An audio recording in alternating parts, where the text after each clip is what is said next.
A flurry of recent missile tests by North Korea has set nerves on edge and stirred fresh concern about whether US defenses could protect Americans against a sneak attack. North Korea has detonated nuclear devices and is trying to develop long-range missiles capable of reaching the United States. The Pentagon has spent more than $40 billion on the ground-based mid-course defense system, GMD for short. It's designed specifically to thwart a nuclear strike by North Korea or Iran. Yet there are grave doubts about whether it's up to the task. Here is a look at the system's origins, how it's supposed to work and the technical problems that have bedeviled it. It's designed to defend the United States against a limited nuclear attack. That means a strike with a handful of missiles, as opposed to a massive assault of the kind that Russia or China could launch. The United States relies on deterrence, the threat of overwhelming retaliation, to prevent Russia or China from ever unleashing missiles against us. In the case of North Korea or Iran, we would rely on GMD to knock incoming warheads out of the sky. By intercepting incoming warheads in space, just as they're about to begin their re-entry into the atmosphere. That's the approximate mid-course point in a warhead's journey from launch pad to target. The GMD interceptors are 60-foot tall, 3-stage rockets. Each has a 5-foot, 150-pound kill vehicle at its tip. In the event of an attack, interceptors would be launched from their underground silos. Once in space, the kill vehicles would separate from their boost rockets and fly independently toward their targets, at speeds up to 4 miles per second. There are 37 operational interceptors, 4 at Vandenberg Air Force Base in Santa Barbara County, California, and 33 at Ft. Greely, Alaska. The kill vehicles carry no explosives. They're designed to destroy enemy warheads with kinetic energy, or energy of motion. In other words, by crashing into them. Satellites and powerful radars, stationed on land and at sea, track airborne objects. The GMD system receives data from these and other sources and would use it to guide the interceptors. The kill vehicle also has an onboard navigation system to help it zero in on its target. Intercepting a warhead traveling at hypersonic speed is a supreme technical challenge. It's been compared to hitting one speeding bullet with another. GMD has not shown that it could do that dependably.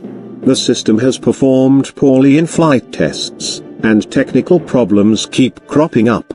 In 9 simulated attacks since GMD was deployed in 2004, interceptors have failed to take out their targets 6 times. And the flight tests are much less challenging than an actual attack would be. They're carefully scripted for success. The operating personnel know ahead of time when mock warheads will be launched, as well as their size, speed and approximate trajectory. They don't assume that. To the contrary, defense planners assume that 4 or 5 GMD interceptors would have to be launched for every incoming warhead to have a good chance of destroying them all, according to current and former government officials.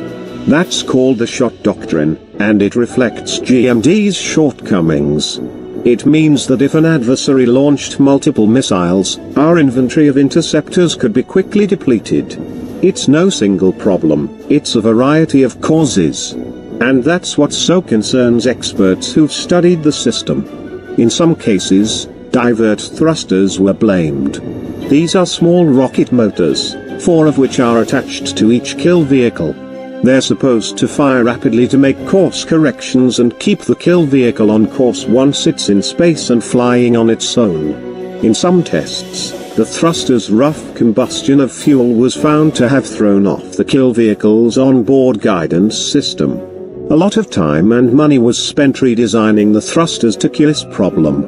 In January 2016, a flight test was initiated from Vandenberg Air Force Base to check out the new thrusters. The Missile Defense Agency and its lead contractors pronounced the test a success.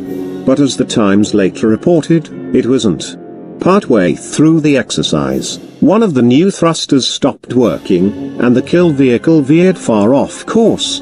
A review overseen by the missile agency found that the thruster most likely malfunctioned because of a glitch in the circuit board that powered it. As the Times reported, circuit boards in most of the kill vehicles now in the GMD fleet are vulnerable to the same kind of mishap. Bottom line, the kill vehicles are tremendously complex machines. Each one has more than 1,000 components. And because of the speed with which they've been produced and deployed, no two are identical. American scientists had been working on missile defense technology for decades, with the aim of creating a reliable shield for the U.S. homeland. President Clinton, whose administration supported and funded such research, concluded that the technology wasn't ready for prime time. But his successor, President George W. Bush, had campaigned on a promise to deploy a homeland missile defense system quickly, asserting that the country was in imminent danger of a sneak attack by a rogue state such as North Korea or Iran. In late 2002, Bush ordered the Pentagon to field a set of missile defense capabilities by the end of 2004. To speed things along, Defense Secretary Donald H. Rumsfeld exempted the program from the Pentagon's normal procurement and testing standards. Analysts trace GMD's problems to these early decisions to prioritize speed above meticulous engineering and development of proven capabilities. The Government Accountability Office, a non-partisan investigative arm of Congress, reported last year that GMD's test record has been insufficient to demonstrate that an operationally useful defense capability exists. In July, a team of missile defense experts who studied GMD for the Union of Concerned Scientists said the system is simply unable to protect the U.S. public. In January, the Pentagon's Operational Test and Evaluation Office, in its annual report on U.S. defense programs, rated GMD's reliability as low. It said the day-to-day availability, or readiness, of the system's interceptors was also low. The report added that flight tests had revealed unspecified new failure modes. The agency says it is absolutely confident in GMD's ability to protect the homeland. A handful of defense contractors have produced the system's major elements. Raytheon Company has built the kill vehicles and radars.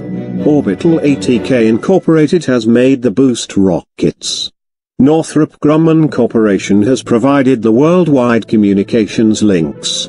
Boeing Company has managed GMD as the government's prime contractor.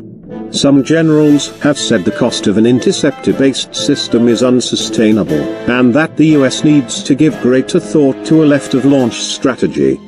That's military speak for taking out missiles before they could be launched, as opposed to trying to shoot them out of the sky. Yet for now the Pentagon is expanding GMD to 44 interceptors, with bipartisan support from Congress. This is not a Trump initiative, it started under President Obama. The government is also studying possible sites for a third interceptor.